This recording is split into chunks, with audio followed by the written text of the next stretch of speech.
স্বামী বিবেকানন্দ স্কলারশিপের পোর্টালে তোমরা এখন প্রবেশ করলে আরও একটি নতুন নোটিশ তোমাদের সামনে ওপেন হবে। তো এই নোটিশে কি বলা হয়েছে, কতদিনের মধ্যে তোমরা টাকা পাবে, কাদের জন্য এই নতুন নোটিশ, বিস্তারিত তোমাদের সঙ্গে আজকের এই ভিডিওতে শেয়ার করব।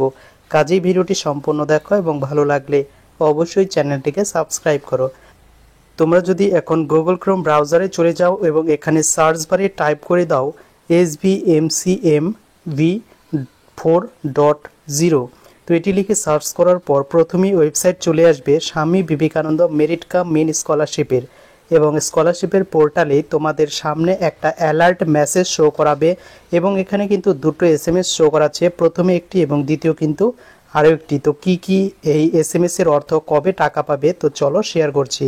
তো এখানে বলা হয়েছে অ্যাজ পার অর্ডার নম্বর, তো এখানে একটি অর্ডার নম্বর দেওয়া হয়েছে ফিনান্সিয়াল ইয়ার, একটি ফিনান্সিয়াল ইয়ারের অর্ডার নম্বর বলা হয়েছে। Finance department all SBMCMS existing application who have their bank account outside of West Bengal are requested to open a bank account in any branch under the jurisdiction of this state and update it in the web portal. Payment will be stopped otherwise. অর্থাৎ এটি translate করলে এমনই অর্থ দাঁড়ায়, যে সমস্ত স্টুডেন্টরা স্বামী বিবেকানন্দ স্কলারশিপের আবেদন করেছো এবং টাকা পাওনি, তাদের জন্য একটি নতুন নোটিশ এখানে বা অ্যালার্ট মেসেজে বলা হয়েছে। তো তাদের যদি আউটসাইড অফ ওয়েস্ট বেঙ্গল, অর্থাৎ অনেকের এমন থাকে যে ওয়েস্ট বেঙ্গলের বাইরে ব্যাঙ্ক অ্যাকাউন্ট তারা কিন্তু ক্রিয়েট করে। ধরা যাক ওয়েস্ট বেঙ্গলের স্টুডেন্ট, সে বাইরে পড়াশোনা করছে বা সে উড়িষ্যায় বা ঝাড়খণ্ড বা বিহারের একটি ব্যাঙ্ক অ্যাকাউন্ট তৈরি করেছে। তো এখানে বলা হয়েছে আউটসাইড অফ ওয়েস্ট বেঙ্গল, তো সেই সমস্ত স্টুডেন্টদেরকে রিকোয়েস্ট করা হচ্ছে যাতে তারা তাদের ব্যাঙ্ক অ্যাকাউন্টগুলি ইমিডিয়েটলি যে কোনো ওয়েস্ট বেঙ্গলের যে কোনো একটি ব্রাঞ্চে তারা কিন্তু ওপেন করে, এবং ওপেন করার পর তুমি যে অ্যাকাউন্ট নম্বর এবং IFSC কোড পাবে বা ব্যাঙ্ক অ্যাকাউন্ট নম্বর পাবে, সেই ব্যাঙ্ক ডিটেলস কিন্তু তোমার এই ওয়েব পোর্টালে আপডেট করতে হবে। অর্থাৎ আপডেট সেকশনে তোমাদের কিন্তু স্ট্যাটাস সেকশনে দেখতে পারবে আপডেট করতে হবে কি না। যদি এই বিষয়টা তোমরা কিন্তু না করো তাহলে তোমাদের স্কলারশিপের টাকা আর দেওয়া হবে না।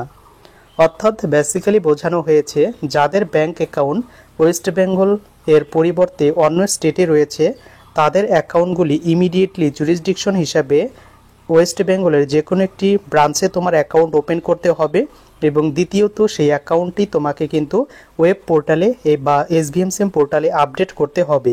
যদি এই বিষয়টা তোমরা না করো তাহলে তোমাদের স্কলারশিপের টাকা স্টপ করে দেওয়া হবে, আর কোনো টাকা দেওয়া হবে না।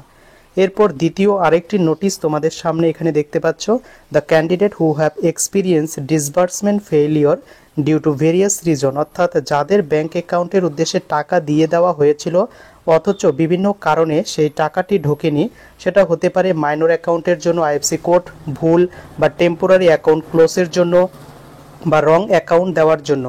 তো তাদেরকেও ইমিডিয়েটলি বলা হচ্ছে ব্যাঙ্ক অ্যাকাউন্ট তোমাদের আপডেট করে নেওয়ার জন্য, এবং ব্যাঙ্ক অ্যাকাউন্টে ভুল থাকলে সেটা কিন্তু তোমাদের রেকটিফাই করার কথা বলা হয়েছে। ক্লাস 11 এবং 12 লেভেলে তোমাদের কিন্তু DI অফিসে যোগাযোগ করতে হবে, এবং সেটার লাস্ট ডেট বলা হয়েছে 30শে জুন 2025। এর মধ্যেই তোমাদের অ্যাপ্লিকেশন যদি ঠিকঠাক জমা না দাও তাহলে স্কলারশিপ থেকে তোমাদের আর টাকা দেওয়া হবে না। তো এবার কারা কি করে বুঝবে তোমাদের অ্যাপ্লিকেশনগুলি আপডেট বা তোমার ব্যাঙ্ক অ্যাকাউন্ট চেঞ্জ করতে হবে কি না? তো প্রথমে এই মেসেজটা তোমরা ওকেতে ক্লিক করে দেবে এবং এখানে অপশন পাবে লগইন বা ক্যান্ডিডেট লগইন অপশনে ক্লিক করবে। অ্যাপ্লিকেন্ট লগইন অপশনে ক্লিক করার পর এই ইন্টারফেসটা তোমাদের সামনে ওপেন হবে।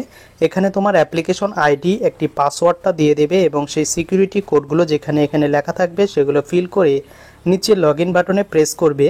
তাহলে তুমি তোমার স্ট্যাটাসে দেখতে পারবে, যদি ব্যাঙ্ক অ্যাকাউন্ট আপডেট করতে বলে তাহলে সেখানে কিন্তু লেখা থাকবে, আর যদি আপডেট করতে না বলে তাহলে কিন্তু তোমার অ্যাপ্লিকেশন যদি ফরওয়ার্ড বা অ্যাপ্রুভ থেকে থাকে তাহলে সেই স্ট্যাটাসে শো করবে। তো এটা কিন্তু ইমার্জেন্সি বেসিসে বলা হচ্ছে, ইমিডিয়েটলি তোমাদের যদি এই কাজটি করা না হয় তাহলে কিন্তু ব্যাঙ্ক অ্যাকাউন্টে টাকা আর ক্রেডিট হবে না, এটাই কিন্তু বলা হয়েছে। তো এটাই ছিল আপডেট। কেমন লাগলো কমেন্ট করে জানাতে ভুলো না।